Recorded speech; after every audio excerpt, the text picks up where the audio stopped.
All right, hello. This is Chris Hammond with Autocrossblog.com. Going to walk you through a comparison video from runs yesterday. So I was fortunate enough to drive Chris Leibarger's A Street Corvette. It was a C6 Z06 at the event number 7 at the St. Louis Region SCCA yesterday out in St. Charles, Missouri. This is my first time, I believe, competing in a C6. I've ran a C5 previously, 2008. My wife and I competed in a C5 Z06 for a number of events for the whole year. But this was really the first time, besides 2 passes in my dad's old automatic C6 on an autocross course in a C6. So I was really looking forward to this, looking forward to the opportunity. Thank you, Chris, for giving me the opportunity to run with you and getting to drive your great car. So what I've got here are 2 videos, top and bottom. Chris Leibarger's on top. Chris Hammond, myself, is on the bottom, showing you our 2 best clean timed runs for the day. So I want to just kind of show you some of the differences, point out where I've got the advantage in certain sections of the course, where Chris has the advantage, just to kind of differentiate. I think both of these runs ended up being less than 1/10 of a second apart at the end. And Chris, up until the very last second on the course, or within the last second of the course, has the advantage, but I was able to kind of pull it out right at the end, right before the finish line. So going to kind of walk you through this. This is my first attempt at doing kind of an analysis comparison video. Let me know what you think in the comments below. So go ahead and hit play here, and you'll see same guy. That's Tom DeYoung on the left there. So he's a starter for the heat. We're at the St. Charles Family Arena, a site that I've ran, hundreds of times. It's been 24 years now that I've been autocrossing, and I did my first runs here at a novice school in 2000 at the Family Arena. So I'm going to go ahead and hit play, and as I'm going through the video, I'll hit pause and kind of talk you through where we're at and what's coming up, or what we've just passed, and how things have changed in the video. So as we're coming up to the line here, we start off with a 90-degree turn, and then we go through the start lights. Those are the green boxes there. So really, any time or any distance you traveled from the starter to that green box really doesn't matter. From a competition perspective, though, you want to have as much speed as possible once you hit those lights and you're driving through. Chris and I are both pretty close as we're coming up to the lights there.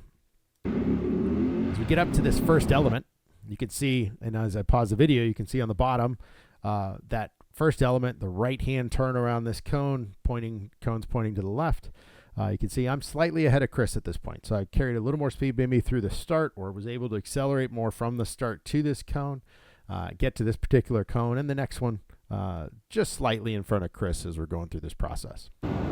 So next walled section here, you can see it was a 3-cone wall on the left. There's one on the right as well, but that you can ignore that. It's not our focus for this particular course. So we're making a left-hand turn around this. You can see in the bottom video, there's no cones visible. It's because I've already passed this particular element as we're coming up to it. Now, on this particular course, we're going to go around to the left here, and then we end up swinging back to the right through a couple of gates and sections that we then get into a slalom. So I'll probably kind of pause a little bit as we're going through there, but not too much, because I really want to get to that slalom. But as we're coming up on this first element, or this next element, you can see the 2 cones pointed down, pointed at this particular cone. I've already passed it in my run, so I'm ahead of Chris by a decent margin at this point. Getting up to the next section, you can see a little bit better visibility on the gap between us right now. So down below, you can see the 2 pointers, actually 3 pointers in a wall pointing down to this cone, first of 3 on the right-hand side. Versus Chris's. Chris is about 3 parking spaces width away from that particular element right now. I'm just about 1 parking spot width away from that element up to this point. Next section is a quick, kind of very similar element. Again, 2 3-cone walls left and right that we're going around as we're getting up to the slalom, which will be a 3-cone slalom followed by 2-cone walloms here in just a moment. So still a slight advantage over Chris up to this point. You can see the white line in Chris's video and where the white line in my video is down below, just under the nose of the car. So as we get up to the slalom here, see I've got a slight advantage. Chris is about 2 parking spot widths away from the first cone in the slalom. I'm currently 1 spot width away. So this is as we're jumping into that first slalom. You can see I had the advantage going into that. But as we get to that very next cone in the slalom, and I pause there, you can see Chris has already made up the difference. Chris is almost spot on with exactly the same spot I am at this point in the run. So he's managed to most likely carry more speed into the slalom, and then ultimately he's going to carry more speed through that slalom as well. So as I get to the third cone in the slalom, you can see in my video that third cone's plenty visible. In Chris's video, that cone's gone. He's already passed it. He's already looking at, from a video perspective, he's already looking at the next element, which is that 2-cone wallum. So this particular course went from a 3-cone slalom into 2 wallums. So there's 2 cones that you got to go to the right around, and then there's 2 cones you got to go to the left around. So as we get up to those elements, you'll just see that gap. Chris has just passed that first cone in the first wallum. I'm coming up on that first cone. He's past the second cone. I'm coming up on that second cone. Now we're getting to the next wallum, which is we're going to be on the left side. You can, again, see Chris is right about at that wallum or that first cone in that section. He's maybe half a parking spot away from that, where I am, looks like what, 1, 2, 3, 4, probably 5 parking spots away. So he was really able to carry a lot more speed into and through that slalom, really taking advantage on me over the that particular section of the course as we're going to be diving towards the, I believe, north end of the parking lot. Now, as we get up to that north end of the parking lot, we end up coming up to where, in this particular course layout, we typically have a sweeper that you kind of turn around and make your way back south again on the course. In the course that we were running yesterday, which was September 15th, 2024, as opposed to a sweeper, we've got what we call dual Peterson box, or what I'm calling a dual Peterson box. I don't know if that's what its official name is or not. But a Peterson box is essentially 4 cones making up a square and a 5th cone in the center of the square. And as a driver, you get to choose. Do you go to the left or the right of that cone that's in the middle? Now, what it does is it takes out the middle lane. You can't go through the middle unless you want to hit a cone. Now, a dual Peterson box is very similar, but instead of 4, there are now 6 cones in a rectangular shape, and essentially taking 2 squares side by side, making a rectangle. In the middle of each of those squares are another cone. So that's where we get to this, what I call a dual Peterson box. So coming up on that, what that's going to end up doing is, instead of making this a sweeper where you can choose, are you on the inside, are you on the outside, are you in the middle, you now have to choose inside or outside. Now, I chose the outside every time. I believe Chris chose the outside every time. We were trying to carry as much speed through that section as we could in this Corvette with a lot of power. That was absolutely something I felt was beneficial for us, is to take the outer section of this dual Peterson box. So let's talk about that as we get up to it. So Chris has passed this pointer that I'm coming up on right now. Now we're coming up to that Peterson box, or the dual Peterson box. So you can see here, Chris still has a slight advantage. He's kind of within the parking spot that you can see in front of the video on my video. So Chris is probably about a car length ahead of me at this point. He is a little bit narrower or more on the inside. Well, actually, no, I'm looking at the wrong video.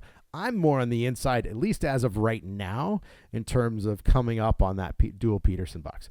From here, could I have made it on the inside and not gone to the outside? Maybe. Should I have tried that? Probably so. I didn't think about it yesterday, but as I'm able to pause the video here and looking at it, maybe I could have made it through the inside.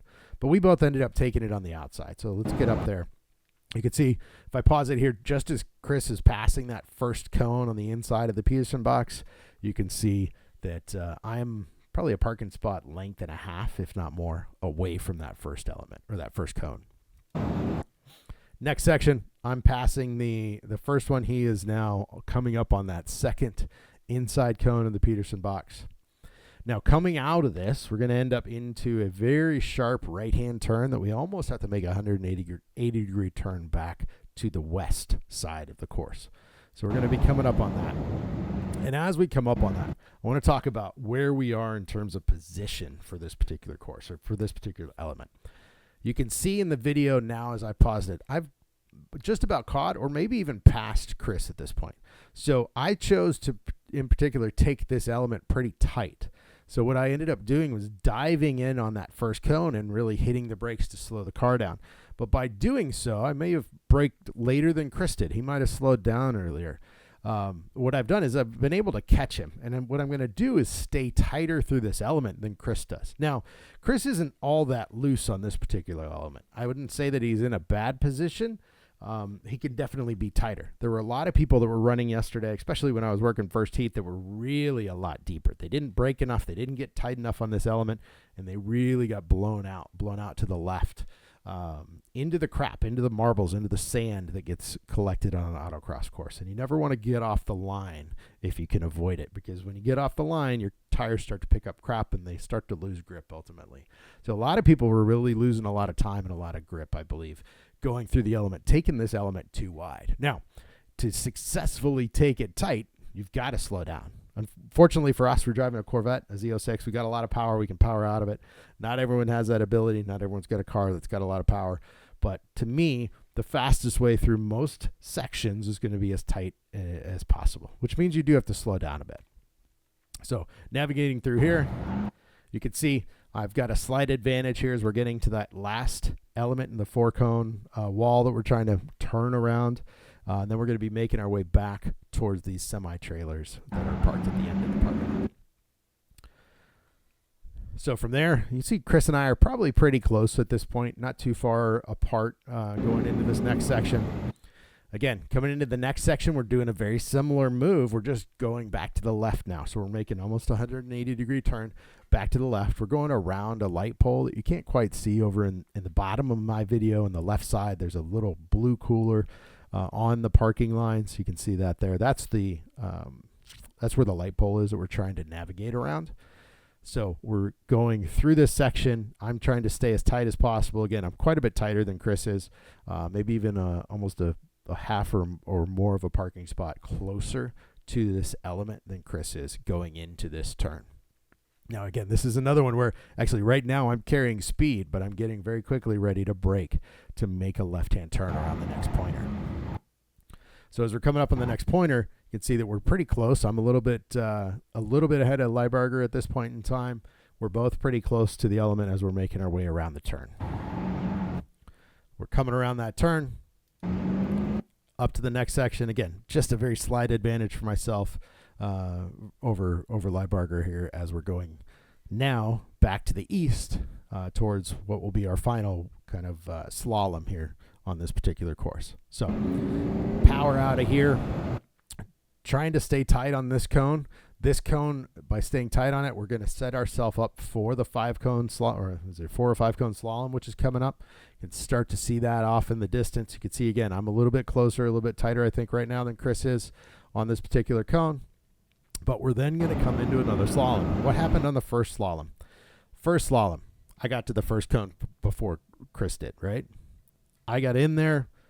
I don't know if I was carrying more speed. We're not carrying the speed data on this particular video, but I'm definitely to that cone first. Now let's see what happens as we go through this slalom. So first cone, I've got the lead.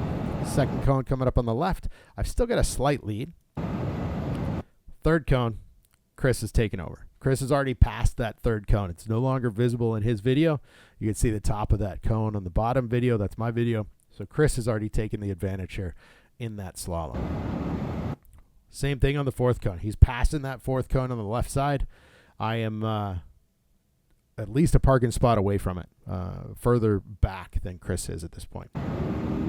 Fifth cone, same thing. You can still see the cone visible in my video where Chris has already passed it. So he's got an advantage here coming out of that 5-cone or that slalom.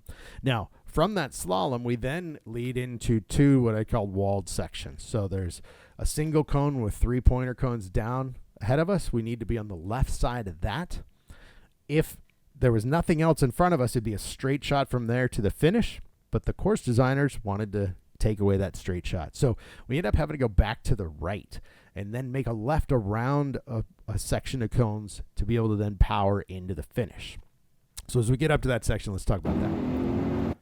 So we're coming up on the this section. We need to be on the left side of the cone. As we do, you can start to see there's 3 cones that are, at least 2 or 3 cones that are vertical in front of us with some pointer cones on the left side. They're telling us we need to go to the right of that wall of cones. So coming up on that, we're just about the same in terms of position right now. You can see actually if we get to that next wall, Chris is actually slightly ahead, probably half a parking spot ahead of me, as he's got that cone on the left side right on the nose of the car. Now you can see it's still a little bit in front of me. But watch what happens here towards the finish. So we navigate up to the finish. You can see I get to that finish, those 3 cones, the checkered boxes, which just went out of view in the video. I get up there first. Unfortunately for Chris, I was able to get back on the power earlier and really run into the finish and take the win for A Street for the day based on the strength of this run. Now, unfortunately for me, I actually had faster runs than this, but every one of those runs had cones on it. So a couple of those runs had cones at the beginning before the starting lights. So you always got to watch out for those cones before and after the finish lights, start and finish lights, because cones count when you knock them over if they're before or after the finish lights as well. So hopefully you found this video interesting. Chris and I had a great time yesterday. Again, thanks, Chris, for letting me run your car. Look forward to trying to do it again in the future.